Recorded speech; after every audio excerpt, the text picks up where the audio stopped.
بسم اللہ الرحمن الرحیم.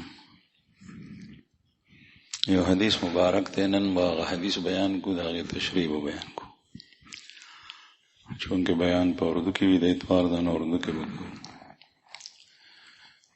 حضرت معاذ ابن جبل رضی اللہ عنہ رسول اللہ صلی اللہ علیہ وسلم کے صحابی ہیں،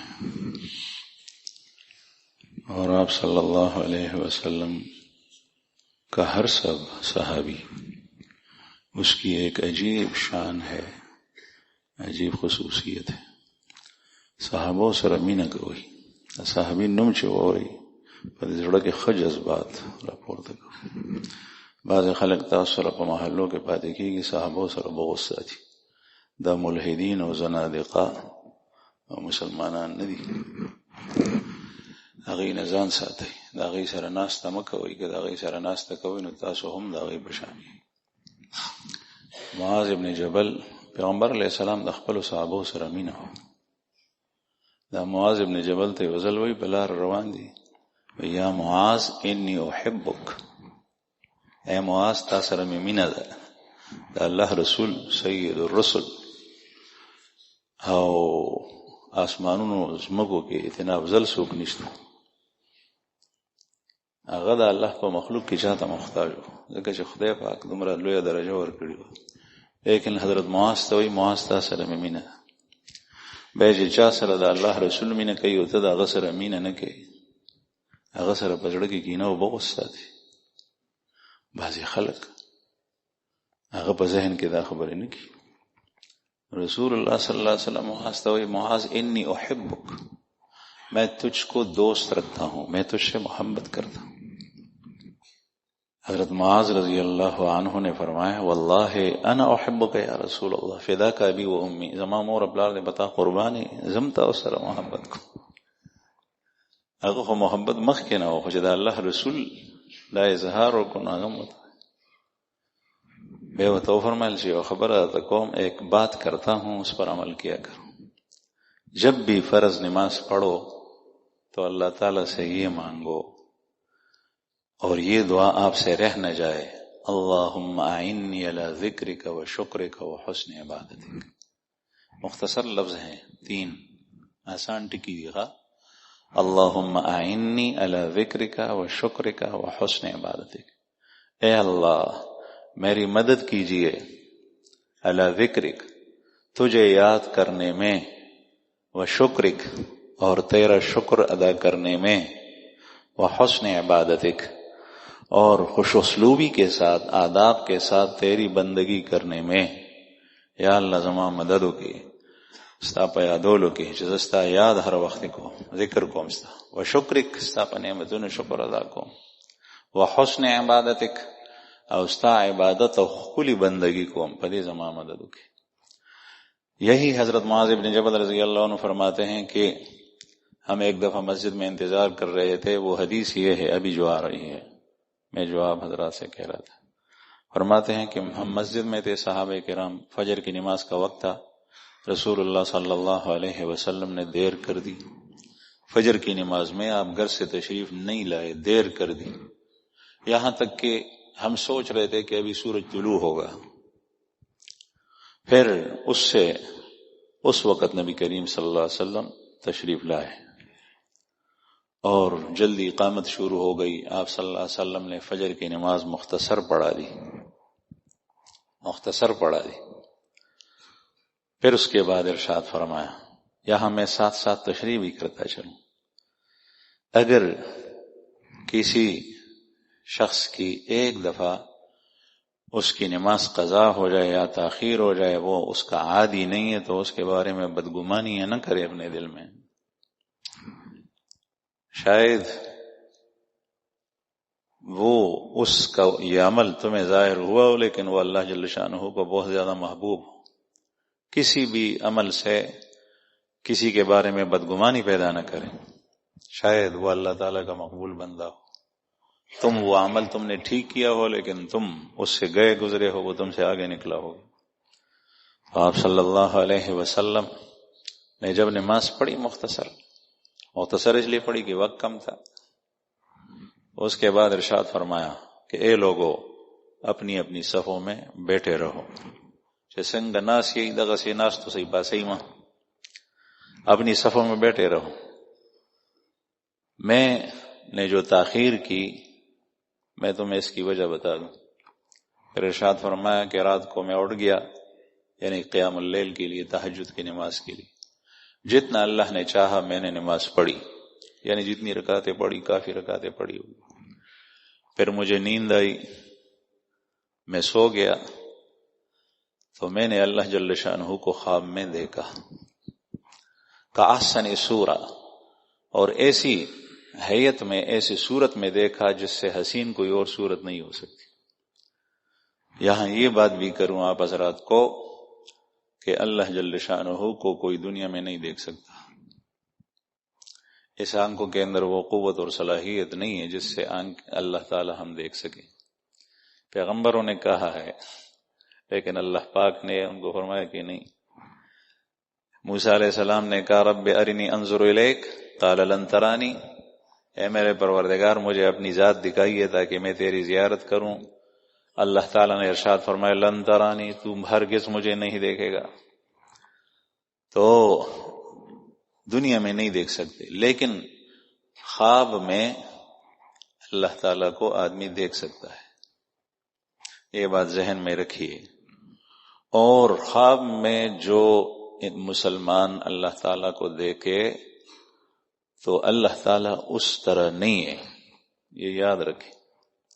جس طریقے سے آپ نے خواب میں دیکھا ہے، جتنی حسین صورت میں دیکھا ہے، اللہ تعالیٰ اس سے وراء الورا ہے. یہ ہرگز نہ لائے کہ میں نے اللہ تعالیٰ کو جس حالت میں وہ ہے اسی طریقے سے دیکھا. یہ عقیدہ رکھیں کہ لیس کمثلہ شیء، اللہ تعالیٰ کی طرح کوئی چیز نہیں ہو سکتی. تو تیرے ذہن کے اندر تیرے خواب میں جو تصویر تجھے آئی ہے یہ بھی ایک چیز ہے، یہ اللہ تعالیٰ اس طرح نہیں ہے. لیکن بہرحال اگر کچھ اللہ ارشاد فرمائے اس کی تعبیر ہوتی ہے لیکن اللہ کو آپ نہیں دیکھ سکتے اپنی صورت میں. اس کو متشابہات کہتے ہیں. تو رسول اللہ صلی اللہ علیہ وسلم نے ارشاد فرمایا کہ میں نے اللہ تعالیٰ کو بہت پیاری صورت میں دیکھا، اور اللہ پاک نے مجھے فرمایا یا محمد، اے محمد صلی اللہ علیہ وسلم، مل کفارات اتدری مل کفارات، اے محمد صلی اللہ علیہ وسلم آپ جانتے ہیں کفارات کیا چیز ہے؟ تو رسول اللہ صلی اللہ علیہ وسلم نے ارشاد فرمایا کہ نہیں یا اللہ میں نہیں جانتا، اے رب میں نہیں جانتا کفارات کیا ہے. کفارات، کفارہ کی جمع ہے، میں آپ کو معنی بتا دوں، حدیث کے علاوہ تشریح بھی ساتھ ساتھ کرتا چلوں. کفارہ اس کو کہتے ہیں جو کسی چیز کو مٹا دے. کافر کو کافر اس لیے کہتے ہیں کہ وہ اللہ تعالیٰ کے صریح دلائل کو مٹا کر اللہ کے خلاف کرتا ہے. زمیندار جو بیج بوتا ہے زمین میں، کھیتی باڑی کرتا ہے، اس کو بھی کفار کہتے ہیں. اور اس کو کفار اس لیے کہتے ہیں کہ وہ گندم مٹی میں چھپا دیتا ہے. تو کفارہ کے معنی ہیں کسی چیز کو مٹا دینا، چھپا دینا. تو یہاں اس کا مطلب کیا ہے؟ ابتدا میں رسول اللہ صلی اللہ علیہ وسلم بھی نہیں جانتے تھے، لیکن میں آپ کو بتا دوں پہلے سے تاکہ آپ کے ذہن میں تشویش نہ ہو. اس سے وہ نیک اعمال مراد ہے جو گناہوں کو مٹا دیتے ہیں. تو اللہ جل شانہ نے پوچھا کہ تجھے معلوم ہے اتدری مل کفارات، کہ کفارات کیا چیز ہیں؟ نبی کریم صلی اللہ علیہ وسلم نے ارشاد فرمایا کہ یا رب میں نہیں جانتا کفارات کیا چیز ہے. پھر اللہ پاک نے سوال کیا تجھے معلوم ہے کفارات کیا چیز ہیں؟ آپ صلی اللہ علیہ وسلم نے ارشاد فرمایا کہ میں نہیں جانتا کفارات کیا چیز ہے. 2 دفعہ. پھر 2 دفعہ کے بعد کہتے ہیں کہ اللہ جل جلالہ نے اپنا ہاتھ میرے 2 شانوں کے درمیان رکھا. ہمارے 2 اولو تر منزل اللہ پاک لاس کے ہو، جس کی ٹھنڈک اور برودت میں نے اپنے دل میں اور سینے میں محسوس کی. اب یہ بھی متشابہات میں سے اللہ تعالیٰ کے اس طرح ہاتھ نہیں ہے جس طریقے سے ہمارے ہیں، لیکن حدیث مبارک میں اور قرآن پاک میں ہاتھ کا ذکر آتا ہے. اس کے بارے میں ہمارے اکابر اہل علم سب کہتے ہیں، چونکہ قرآن پاک میں ہے کہ اللہ تعالیٰ کی طرح کوئی چیز نہیں، اس لیے ہم کہیں گے کہ اللہ تعالیٰ کے انسانوں کی طرح ہاتھ نہیں ہے۔ اب اس کا مطلب کیا ہے؟ اللہ ہی جانتا ہے، بس اس کی کیفیت کیا ہے اللہ تعالیٰ جانتا ہے۔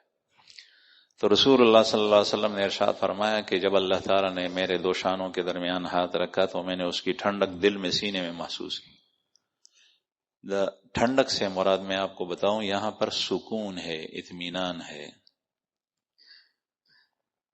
جو سڑے بلت دعا کئی وہی خدای پاک دے پدے بچو بانے استاستر کی یخی، دې مطلب څه دی؟ یعنی ته دې ټول عمر د خپل بچونه خوشاله په اولاد باندې خوشاله، دا ډېر لوی دعا ده۔ رسول اللہ صلی اللہ علیہ وسلم فرمائے قرۃ عینی فی الصلاۃ، میری آنکھوں کی ٹھنڈک نماز میں ہے۔ جس طرح دنیا والوں کو دنیا کے روپے پیسے سے، سونے چاندی سے، درہم و دینار سے ان کو خوشی ہوتی ہے، میرا دل نماز میں خوش ہوتا ہے۔ تو آپ صلی اللہ علیہ وسلم نے فرمایا کہ اس کی ٹھنڈک میں نے اپنی سینے میں محسوس کی۔ پھر جب اللہ جل شانہ نے پوچھا تیسری بار، تو جانتے ہو کفارات کیا چیزیں؟ میں نے کہا ہاں یا اللہ جانتا ہوں۔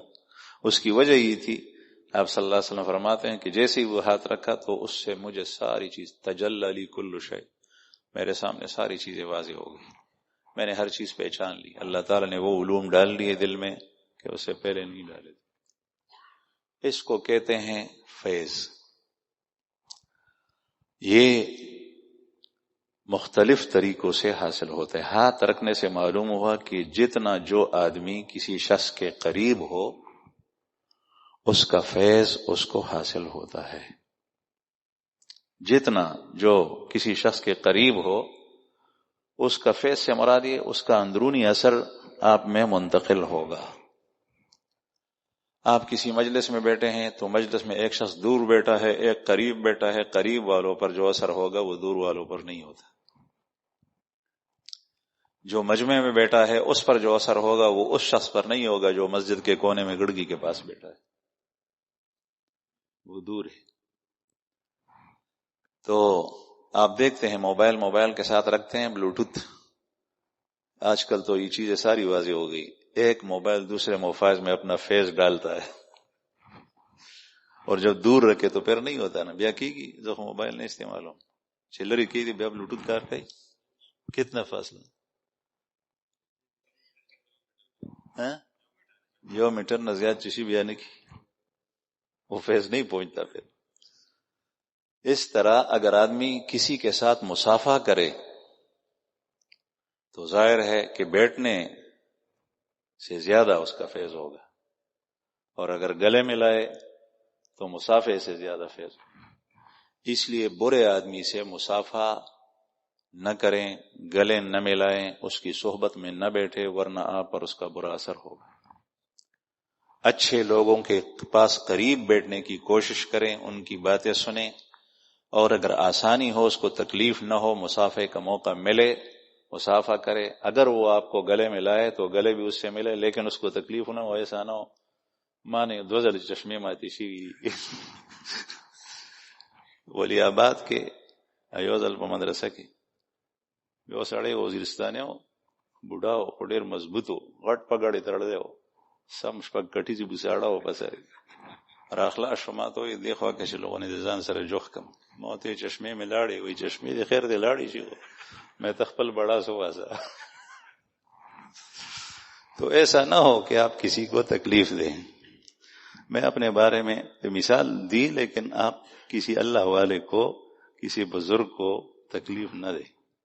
تکلیف دینا تو ناجائز ہے، وہ تو حرام ہے. ہاں موقع الگ چیز ہے. مثلا حضرت خزیم ابن ثابت رضی اللہ عنہ صحابی ہیں. حضرت ابو ذر رضی اللہ عنہ کا واقعہ پہلے بتا دوں. حضرت ابو ذر رضی اللہ عنہ کسی اور ملک گئے تھے، شام کی طرف. وہاں کسی نے پوچھا کہ تو نے رسول اللہ صلی اللہ علیہ وسلم سے کبھی ہاتھ ملایا ہے؟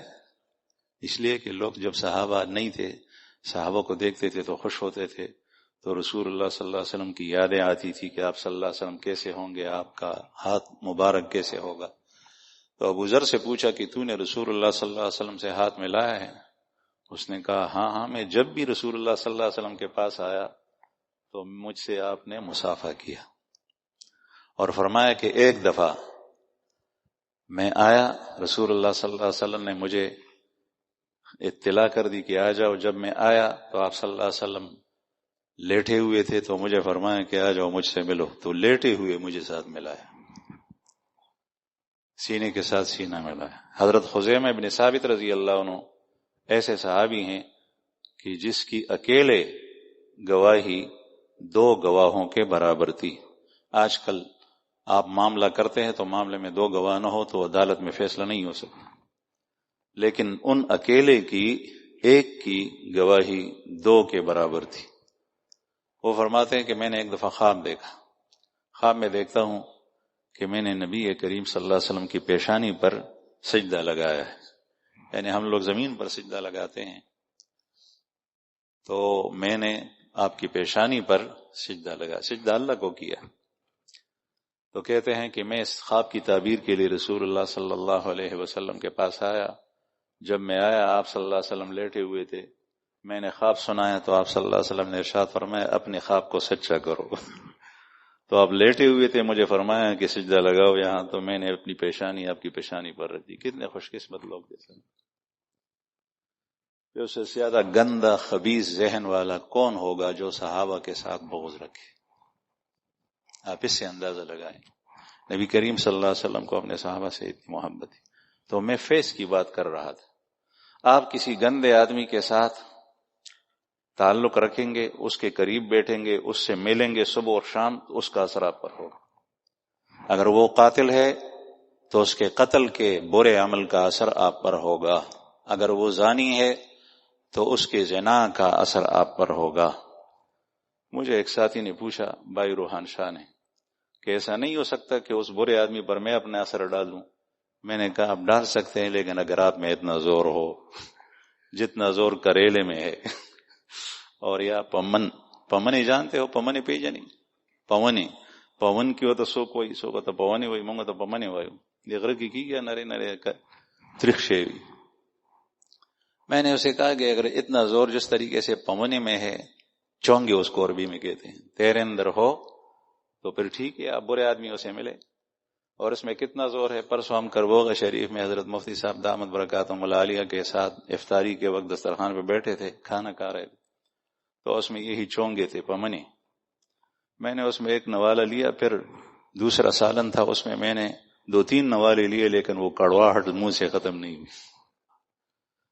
تو اتنی زوراور چیز ہے، اگر آپ کے اندر زور اتنا ہے، آپ کا اثر اتنا قوی ہے، اور یہ آپ کا اثر اندرونی قوی ہوتا ہے ایمان سے، تقوی سے، اخلاص سے، للہیت سے، اعمال صالحہ سے، تو پھر آپ بے شک برے برے آدمیوں سے ملے، اس میں اثر کرے، اس کا اثر تمہارے اوپر نہیں ہوگا۔ لیکن ہم تو خود کمزور ہیں، جب ہم کسی مجلس میں جاتے ہیں تو اپنا جو کچھ تھا وہی اس کو بھی خیر بات کہہ دیتے۔ تو بہرحال اس کو کہتے ہیں فیض۔ یہ وہ باتیں ہیں جو اللہ والے جانتے ہیں، اور اس میں عجیب حالات ہوتے ہیں۔ کبھی یہ اثر اتنا قوی ہوتا ہے کہ جس سے یہ نیک بندہ ملا، اس کا چہرہ اور اس کا جسم بھی اس کی طرح ہو گیا۔ اس طریقے سے بھی ہوا ہے۔ حضرت خواجہ باقی باللہ رحمہ اللہ کا واقعہ مشہور ہے، میرے خیال میں یہاں پر آپ حضرات نے سنا ہوگا۔ تو نبی کریم صلی اللہ علیہ وسلم فرماتے ہیں کہ پھر جب ہاتھ رکھا، پھر مجھ سے پوچھا کہ اب جانتے ہو کفارات کیا جائے؟ میں نے کہا ہاں یا اللہ جانتا ہوں۔ تو اللہ پاک نے پوچھا کفارات کیا چیز ہے؟ میں نے کہا کہ نقل الاقدام الى الجمعات، نقل الاقدام الى الجمعات واسباغ الوضوء في الكريهات وجلوس في المسجد بعد الصلاة۔ 3 چیزیں ذکر کی، یہ کفارات ہے۔ نقل الاقدام الى الجمعات، اپنے پیروں سے مسجد کی طرف نماز پڑھنے کے لیے جانا۔ پخپوبا نے جماعت تا لل، آپ لوگ جو آئیں کہاں کہاں سے آئیں، سواری پر بھی اجر ملتا ہے، اس لیے کہ وہ بھی آنا ہوتا ہے۔ تو اس زمانے کے اندر مسجد میں آنا سواری پر نہیں ہوتا تھا، آج کل تو سواریاں ہیں۔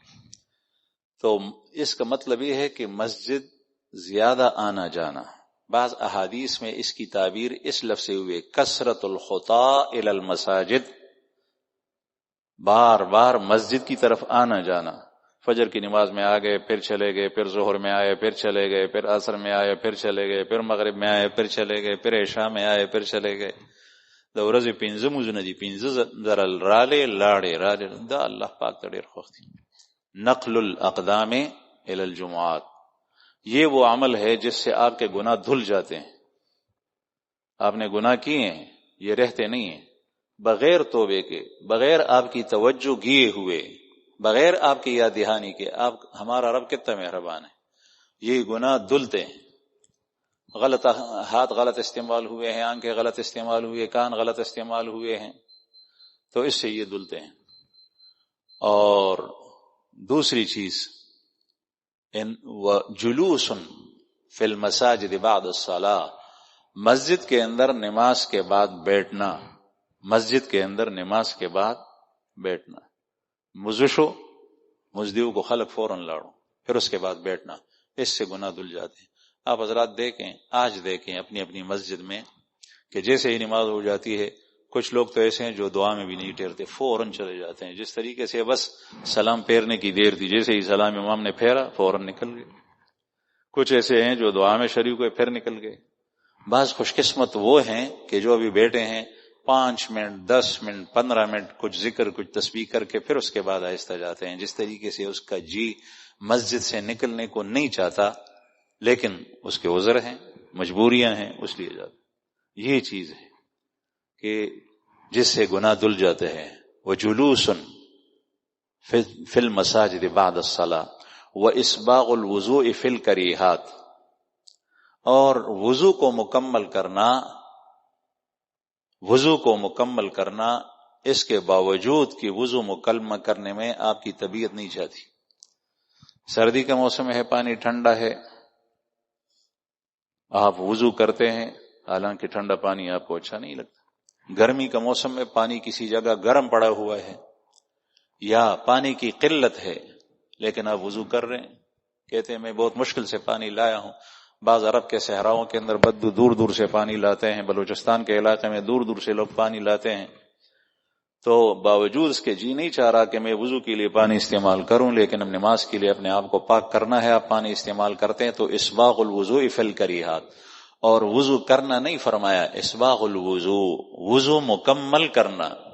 مکمل کرنے کا مطلب یہ ہے کہ ایک دفعہ آپ نے اپنے وضو کو دھویا تو فرض تو ادا ہو گیا، لیکن سنت، اسباغ سنت کو کہتے ہیں 3 دفعہ دھونے میں، اور اس طریقے سے آپ کی کوئی جگہ خشک نہیں رہی، اور اس طریقے سے صرف ہاتھ گیلے نہیں کیے بلکہ ہاتھ سے پانی ٹپکا بھی، 3-4 قطرے کم از کم ٹپکے، جس کو غسل کہتے ہیں۔ اس لیے کہ اگر گیلا ہاتھ پھیرا تو یہ مسئلہ ہے، غسل نہیں ہے۔ تو آپ صلی اللہ علیہ وسلم نے ارشاد فرمایا 3 چیزیں ذکر فرمائی۔ پھر اللہ جل شانہ نے پوچھا، یہ حدیث میں جو چیزیں بیان، اس کا مطلب ہے کہ آپ حضرات اس پہ عمل کریں۔ یہ اللہ نے پوچھا، رسول اللہ صلی اللہ علیہ وسلم نے جواب دیا، اور اللہ تعالیٰ نے نبی کریم صلی اللہ علیہ وسلم کے دل میں ڈالا کہ یہ چیزیں ہیں کفارات کی چیزیں۔ تو مسجد میں آئے جائیں، اس کو علیاذ باللہ کبھی شیطان ذہن کے اندر یہ نہ ڈالے کہ بار بار مسجد میں آنا جانا ہوتا ہے، اس کو برا محسوس نہ کریں، یہ بہت قیمتی ہے، یہ ساری کی ساری چیزیں آپ کی جمع ہوتی ہے اللہ کے پاس۔ اور اس طریقے سے وضو مکمل کرنا، اور پھر نماز کے بعد جلدی نہ بھاگنا، تھوڑی دیر کے لیے بیٹھنا تاکہ کچھ تسبیحات ہو جائے۔ پھر اللہ پاک نے فرمایا مد درجات، تجھے پتہ ہے کہ درجات کیا چیز ہے؟ تو رسول اللہ صلی اللہ علیہ وسلم نے ارشاد فرمایا کہ ہاں، اور وہ کیا ہے؟ اطعام الطعام والصلاۃ والناس نیام ولین الکلام، 3 چیزیں ذکر فرمائیں، یہ درجات ہیں۔ پہلے یہ بتاؤں کہ درجات سے مراد کیا ہے۔ درجات کا مطلب یہ ہے کہ آپ کے گناہ تو دھل گئے لیکن آپ اس جگہ پر ہیں، کوئی عمل کیا تو آپ ایک سیڑھی اوپر چلے گئے، پھر کوئی عمل کیا تو آپ اوپر چلے گئے، پھر عمل کیا تو آپ اوپر چلے گئے۔ جنت کے اندر ایک درجہ نہیں ہے، مختلف درجات ہیں۔ حضرت عمر فاروق رضی اللہ عنہ جو اس امت میں افضل ہیں، وہ فرماتے ہیں کہ میں چاہتا ہوں کہ میں ابو بکر کی جنت کو دیکھوں اپنے گھر سے جنت میں، اسی طرح جس طریقے سے آسمان میں کوئی ستارہ چمک رہا ہو۔ تو اس کا مطلب یہ ہے کہ ان کا درجہ بہت بلند ہوگا، میں یہاں سے ان کو دیکھوں کھڑکی میں۔ تو جنت میں درجات ہیں، جنت میں جانے کے بعد بھی مختلف درجات میں ہوں گے لوگ۔ جنتوں کے اندر حصے ہیں، سب سے اعلیٰ حصہ فردوس ہے، پھر فردوس کے اندر جو ہے وہ درجات ہیں، دوسری جنتوں کے اندر بھی درجات ہیں، اور یہ درجے اعمال، اخلاص، ایمان کی بنیاد پر ملتے ہیں۔ جتنا جس کا عمل زیادہ ہوتا ہے، اخلاص ہوگا، اس کے پیچھے ایمان ہوگا، تقوی اور للہیت ہوگی، وہ درجہ اتنا بڑھے گا۔ تو رسول اللہ صلی اللہ علیہ وسلم نے ارشاد فرمایا کہ درجات جس سے بلند ہوتے ہیں وہ ایک ہے اطعام الطعام، کھانا کھلانا۔ کھانا کھلانا اس میں یہ عام لفظ ہے، اس میں ساری چیزیں داخل ہوتی، اپنے گھر والوں کو کھلانا۔ ایک ہے اسراف اور تبذیر، وہ نہ، لیکن بعض لوگ اتنے کنجوس ہوتے ہیں کہ پیسے پہ پیسے جمع کرتے ہیں، گھر والوں کو، بچوں کو بھی نہیں کھلاتے، ان کو رزق دینے میں تنگی کرتے ہیں ان پر۔ یہ سب سے پہلے اپنے گھر سے شروع کریں، پھر آپ کے ماں باپ ہیں، پھر آپ کے ایسے بہن بھائی ہیں جو محتاج ہیں، پھر آپ کے پڑوسی ہیں۔ اس طریقے سے چلتے چلتے آپ مسجد میں دسترخوان لگاتے ہیں، اپنے بیٹھک کے اندر لگاتے ہیں، اپنے حجرے میں لگاتے ہیں، آپ مسکینوں کو کھلاتے ہیں، آپ بیواؤں کو دیتے ہیں، آپ یتامہ کو دیکھتے ہیں، کسی نیک جگہ کسی صحبت میں آپ خرچہ کراتے ہیں کہ یہاں پر جو ہے وہ لوگوں کو کھلایا جائے۔ بھوکوں کو کھلاتے ہیں یا جو روزانہ صبح و شام کھاتے پیتے ہیں ان کو کھلاتے ہیں۔ اطعام الطعام میں ساری چیزیں داخل۔ مہمان آپ کے پاس آ گیا ان کو کھلاتے ہیں، مسافر آ گیا اس کو کھلاتے ہیں، جتنی دیر کے لیے آپ کے پاس کوئی ٹہر رہا ہے آپ کے پیشانی کے اوپر بل نہیں پڑتے بلکہ مسلسل آپ کھلاتے ہیں، یہ اطعام الطعام میں آتا ہے۔ اس سے درجے آپ کے بلند ہوتے ہیں، اللہ تعالی نے دیا۔ پھر دوسری بات یہ ہے کہ کھانے میں ہم تکلفات کرتے ہیں۔ مثلا آپ کھانے کے وقت پہ، بعض لوگ ایسے ہوتے ہیں کہ کھانے کے وقت پہ آپ جائیں ان کے گھر میں تو وہ پھر بھی کھانا نہیں کھلاتے۔ جب ان کو اگر کوئی پوچھے یا وہ دل میں کہتے ہیں کہ میں نے اس کو دعوت تو نہیں دی تھی، میں نے دعوت تو نہیں دی تھی، صرف پانی پلائے گا، شربت پلائے گا، کھانا نہیں کھلائے گا۔ کراچی کے اندر ہم نے یہ دستور دیکھا ہے، پنجاب میں بعض علاقوں کے اندر دیکھا۔ اب یہ کوئی بات ہوئی؟ تو دعوت دے گا تو تب کھلائے گا۔ اب وہ کہاں سے آیا ہے، اس نے کھانا نہیں کھایا، اور کھانے کا وقت ہے پھر کیوں نہیں کھلاتے؟ اور رسول اللہ صلی اللہ علیہ وسلم نے ارشاد فرمایا کہ جب گوشت پکا ہو تو اس میں شوربہ زیادہ ڈالو تاکہ اگر کوئی مہمان آئے تو اس کو بھی کھلاؤ۔ کھانے کے اندر تکلف آپ صلی اللہ علیہ وسلم نے نہیں فرمایا، بلکہ کھانا کھلانا فرمایا ہے۔ آپ کے گھر میں ساگ پکا ہے تو ساگ اس کو کھلاؤ، آلو پکے ہیں تو آلو کا سالن کھلاؤ، شلجم پکے ہیں تو شلجم کا سالن کھلاؤ۔ آپ کے اوپر کوئی بوجھ نہیں ہوگا، بس جو گھر کے اندر تیار ہے پکا پکایا تو اس کو لا کر رکھ دیا۔ تو میں گاؤں کے اندر مسافر پہلے آتے تھے بہت، میں لڑکا تھا تو جب مسافر مسجد میں آتا تھا، ہم مسافر کہتے تھے اس کو، وہ جانا پہچانا نہیں ہوتا تھا۔ لوگ آتے تھے مسجد میں، کہتے تھے، بعض اعلان کرتے تھے، بعض اعلان نہیں کرتے تھے کہ میں مسافر ہوں، کھانے کا بندوبست کروں۔ تو میں بھاگا آیا، میری والدہ مجھے کہتی تھی کہ جب مسافر آئے تو مجھے اطلاع کر دیں۔ کبھی کبھی وہ ایسا کرتی تھی کہ شکور کی جب سم روٹائی بھی ٹول شکور بیرا کو مسافر تا دے اس ماں بولتے یو مسافر دے درے روٹائی دی دا خدرے روٹائی دی سلو روٹائی دی غټه روٹائی به دا ویچنه مسافر دے چی عزت یوشي او مسافر سړی خور نه دے چې هغه ټولي خوري سبت یو خوري نور به واپس راړي او اکرام بھی کرتے۔ تو بہرحال میں عرض کر رہا تھا کہ انسان کے حصے میں، نصیب میں جو مقدر ہے وہ دوسرا کوئی نہیں کہتا۔ کھانا کھلانا، اطعام الطعام، والصلاۃ والناس نیام، اور لوگ سو رہے ہوں آپ نماز پڑھ رہے ہیں، اس سے درجے بلند ہوتے ہیں۔ تو لوگ کس وقت سو رہے ہوتے ہیں؟ رات کے وقت، اس لیے کہ دن میں دوپہر کے وقت تو نماز نفل نہیں ہوتی. اس وقت جو ہے وہ آپ نماز پڑھ رہے ہیں، لوگ سارے سو رہے ہیں، سحری کا وقت ہے، آدھی رات کا وقت ہے، 1/3 رات گزر گئی ہے، کسی بھی وقت ہے، لوگ سوئے ہوئے ہیں، تو آپ اس وقت نماز پڑھ رہے ہیں. یہ اور آج کل لوگوں کی عادت چونکہ الگ ہو گئی ہے، رات کو جاگے رہتے ہیں. دوپہریانو بچی ٹولش پہ معشومان ہم بخوی لوئی ہم بخوی، تو رات کو سحری کے وقت سو جاتے ہیں. تو سحری کے وقت سناٹا ہوتا ہے، اس وقت نماز پڑھیں. پھر یہ عرض کروں کہ فجر کی نماز آج کل لوگوں کی نفل کے علاوہ فجر کی نماز ضائع ہوتی ہے. یا تو پڑھتے نہیں ہیں، یا پڑھتے ہیں لیکن قضا کرتے ہیں، یا پڑھتے ہیں وقت میں لیکن جماعت چھوٹ جاتی ہے، یا پڑھتے ہیں تنہائی میں اکیلے میں گھر میں لیکن اتنی جلدی پڑھتے ہیں کہ وہ نماز نہیں ہوتی، اس لیے کہ وہ 2 بجے سویا ہے، 2:30 بجے سویا ہے، 3 بجے وہ سو گیا ہے، اس کو نیند آ رہی ہے. اب وہ نماز پڑھے گا تو کیسے پڑھے گا؟ نہ رکوع کی خبر، نہ سجدے کی خبر، نہ قیام کی، نہ قاعدے کی کہ میں کیا کر رہا ہوں. وہ نماز کو ضائع کرتے ہیں. تو اس وقت آپ نماز پڑھیں، یہ اللہ تعالیٰ کو بہت پسندیدہ ہے. ولین الکلام، اور نرم گفتگو، نرم باتیں. آپ صلی اللہ علیہ وسلم نے ارشاد فرمایا کسی سے بات کریں تو نرم انداز میں کریں. آپ کسی کو کسی کام کا حکم دے، کوئی شرعی حکم سمجھائے تو نرم انداز میں، کسی چیز سے منع کرے تو نرم انداز میں، اس لیے کہ ہر انسان آزاد ہے. سختی کریں گے تو پھر بات نہیں مانی جائے گی. بہرحال یہ حدیث مبارک تو آگے بھی ہے، لیکن صرف اتنی بات بتانی تھی کہ اس میں رسول اللہ صلی اللہ علیہ وسلم نے کفارات کا تذکرہ کیا اور درجات کا تذکرہ کیا. بعض اعمال انسان کے ایسے ہوتے ہیں جس سے گناہ دھل جاتے ہیں، اس لیے اگر آپ کو یاد نہ بھی ہو، اس کے علاوہ اور بھی بہت سارے اعمال ہیں، اگر آپ کو یاد نہ بھی ہوں تو کسی نیک عمل کو جب سامنے آئے چھوڑے نہیں، یا اس سے آپ کے گناہ معاف ہوں گے اور یا آپ کے درجے بلند ہوں گے. قرآن کریم میں تو اللہ پاک نے اصول اور ضابطے کے طور پر فرمایا ہے ان الحسنات یذہبن السیئات، نیکیاں برائیوں کو کھا جاتی. جب آدمی کسی برے عمل کے بعد نیک عمل کرتا ہے تو اس سے برائیاں ختم ہوتی، اور یہ برائیاں جمع ہو کر، اس کی مثال ایسی ہے جس طریقے سے خواتین گھروں کے اندر تنور گرم کر کے اس پہ روٹی پکاتی ہیں، تو اس میں ایک ایک تنکا ہوتا ہے، وہ سارے تنکے جمع کر کے ڈالتی ہے، تنور گرم ہوتا ہے.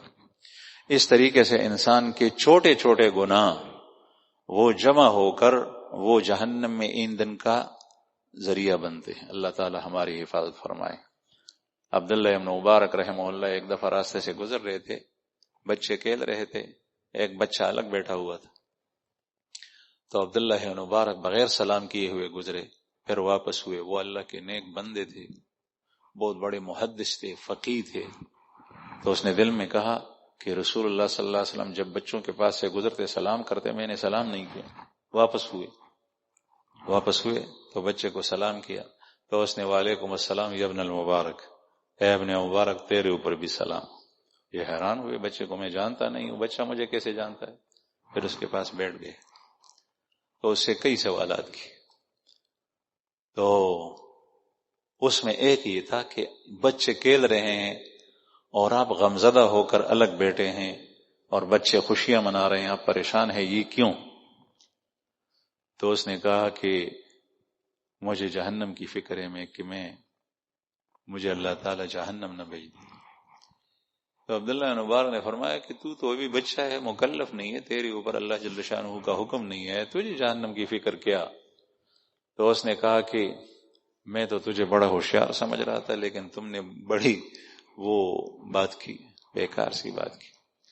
میں دیکھتا ہوں کہ جب میری والدہ چولہا جلاتی ہے، پان غری کی چکل اور بلئی نوول واڑ واڑ خسنی کی بوسو تیلی یا پترئی اگے تیلی ورد کی. پہلے وہ چھوٹے چھوٹے تھنگے جمع کر کے وہ جلاتی ہے، پھر اس کے بعد بڑی بڑی لکڑیاں رکھتی ہے. تو بڑی لکڑیوں کو آگ تب لگتی ہے جب چھوٹے تنکوں کو آگ لگ جائے، پہلے ان کا نمبر ہوتا ہے. اب مجھے کیا معلوم، اللہ تعالیٰ تو با اختیار ذات ہے، اگر قیامت میں اس کا حکم ہو جائے کہ ان بچوں کو سب سے پہلے جہنم میں ڈال دو، مجھے یہ فکر ترسل. تو عبداللہ بن مبارک حیران ہو گئے کہ چھوٹا بچہ اس نے ایسا جواب دیا. بہرحال کسی بھی عمل کو معمولی نہیں سمجھنا چاہیے، کسی برائی کو معمولی نہیں سمجھنا چاہیے، آدمی کو چاہیے کہ اس سے وہ ہٹا رہے. بعض لوگ پوچھتے ہیں کہ یہ بڑا گناہ ہے یا چھوٹا گناہ ہے، اور یہ فرض ہے یا سنت ہے. فرض ہے تو کروں، سنت ہے تو نہ کروں. چھوٹا گناہ ہے تو کروں، بڑا گناہ ہے تو اس سے بچوں. اللہ تعالی ہمیں اچھی باتوں پر عمل کرنا نصیب فرمائے.